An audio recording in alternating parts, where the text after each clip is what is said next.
हनुमान जी और संजीवनी जब पर्वत उठा लाए पवन पुत्र। ये कथा रामायण के उस भीषण युद्ध की है जब प्रभु श्री राम और असुर राज रावण की सेनाएं आमने सामने थीं। युद्ध अपने चरम पर था और मर्यादा पुरुषोत्तम राम की विजय के संकल्प के साथ वानर सेना निरंतर आगे बढ़ रही थी। युद्ध का संकट और लक्ष्मण की मूर्छा। रावण का पुत्र मेघनाद इंद्रजीत युद्ध कौशल में निपुण और मायावी शक्तियों का स्वामी था। उसने रणभूमि में अपनी शक्ति का भीषण प्रयोग किया, जिससे लक्ष्मण जी घायल होकर मूर्छित हो गए। जब लंका के ही राजवैद्य सुषेण को बुलाया गया तो उन्होंने लक्ष्मण की जांच करने के बाद गहरी चिंता व्यक्त की। सुषेण वैद्य ने बताया कि लक्ष्मण के प्राण केवल संजीवनी नामक दुर्लभ जड़ी बूटी से ही बच सकते हैं।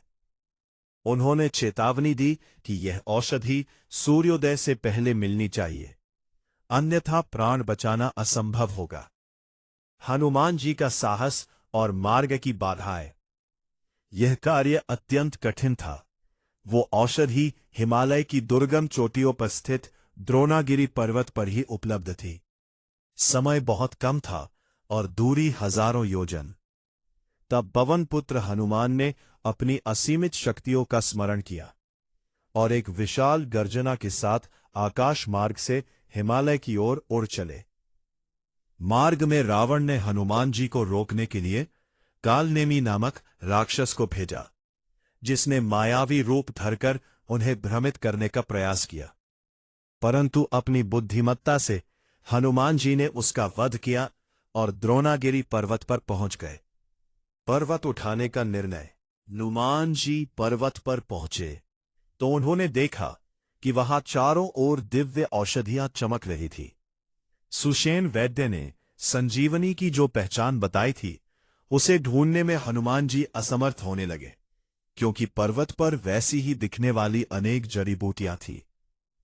हनुमान जी ने विचार किया, यदि मैं इन्हें पहचानने में अधिक समय व्यतीत करूंगा तो उधर सूर्योदय हो जाएगा और प्रभु के प्रिय अनुज के प्राण संकट में पड़ जाएंगे। अत्यंत व्याकुलता और अटूट भक्ति में डूबे हनुमान जी ने एक अद्भुत निर्णय लिया। उन्होंने अपने शरीर को विशालकाय बनाया और पूरे द्रोणागिरी पर्वत को ही अपनी हथेली पर उठा लिया। विजय और भक्ति का प्रतीक। हनुमान जी बिजली की गति से उड़ते हुए वापस रणभूमि पहुंचे।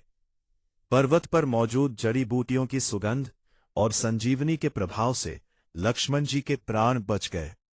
हनुमान जी का यह कृत्य न केवल उनके बल को दर्शाता है, बल्कि उनकी त्वरित निर्णय लेने की क्षमता और श्री राम के प्रति अनन्य प्रेम का प्रतीक है।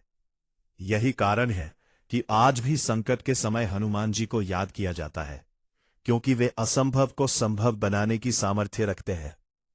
अगर यह वीडियो अच्छा लगा तो इसे लाइक और सब्सक्राइब करना ना भूलें और इस वीडियो को दूसरों के साथ जरूर शेयर करें।